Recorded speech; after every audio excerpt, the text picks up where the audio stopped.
साधिभूताधिदैवङ्गमं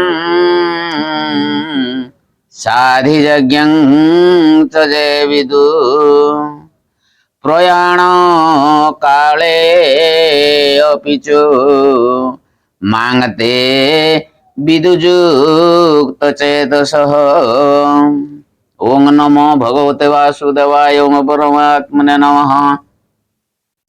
ଯେଉଁମାନେ ଅଧିଭୂତ ଅଧିଦୈବ ଏବଂ ଅଧିଯଜ୍ଞ ସହିତ ସମସ୍ତଙ୍କର ଆତ୍ମରୂପ ମୋତେ ଅନ୍ତକାଳରେ ହେଲେ ମଧ୍ୟ ଜାଣନ୍ତି, ସେଇ ଯୁକ୍ତଚିତ ମନୁଷ୍ୟମାନେ ମୋତେ ଜାଣନ୍ତି ଅର୍ଥାତ୍ ମୋତେ ପ୍ରାପ୍ତ ହୁଅନ୍ତି। ଓଂ ନମୋ ଭଗବତେ ବାସୁଦେବାୟ ଓଂ ପରମାତ୍ମନେ ନମଃ।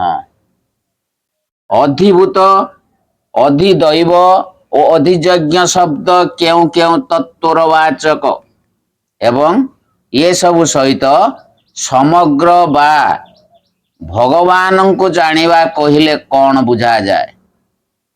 ଏହି ଅଧ୍ୟାୟରେ ଭଗବାନ ଯାହାକୁ ଅପରା ପ୍ରକୃତି ଓ ପଞ୍ଚଦଶ ଅଧ୍ୟାୟରେ ଯାହାକୁ କ୍ଷର ପୁରୁଷ ବୋଲି କହିଛନ୍ତି, ସେଇ ବିନାଶଶୀଳ ସମସ୍ତ ଜଡ଼ବର୍ଗର ନାମ ଅଧିଭୂତ। ଅଷ୍ଟମ ଅଧ୍ୟାୟରେ ଯାହାଙ୍କୁ ବ୍ରହ୍ମା କୁହାଯାଇଛି, ସେଇ ସୂତ୍ରାତ୍ମା ହିରଣ୍ୟଗର୍ଭଙ୍କ ନାମ ଅଧିଦୈବ ଏବଂ ନବମ ଅଧ୍ୟାୟରେ ଚତୁର୍ଥ ପଞ୍ଚମ ଓ ଷଷ୍ଠ ଶ୍ଲୋକରେ ଯାହାଙ୍କର ବର୍ଣ୍ଣନା କରାଯାଇଛି, ସମସ୍ତ ପ୍ରାଣୀଙ୍କର ଅନ୍ତଃକରଣରେ ଅନ୍ତର୍ଯାମୀ ରୂପରେ ବ୍ୟାପ୍ତ ରହିଥିବା ଭଗବାନଙ୍କର ସେହି ଅବ୍ୟକ୍ତ ରୂପର ନାମ ଅଧିଯଜ୍ଞ।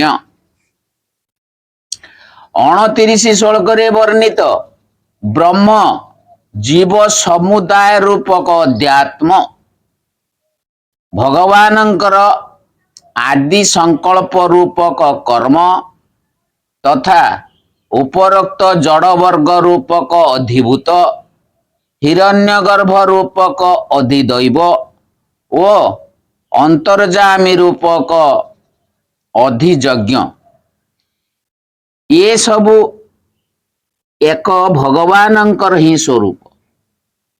ଏହା ହିଁ ଭଗବାନଙ୍କର ସମଗ୍ର ରୂପ। ଏହି ଅଧ୍ୟାୟରେ ଆରମ୍ଭରେ ଭଗବାନ ଏହି ସମଗ୍ର ରୂପ ବୁଝାଇବା ପାଇଁ ପ୍ରତିଜ୍ଞା କରିଥିଲେ। ପୁଣି ସମସ୍ତ ଶ୍ଲୋକରେ ମୋ ଠାରୁ ଭିନ୍ନ ଅନ୍ୟ କିଛି ପରମ କାରଣ ନାହିଁ।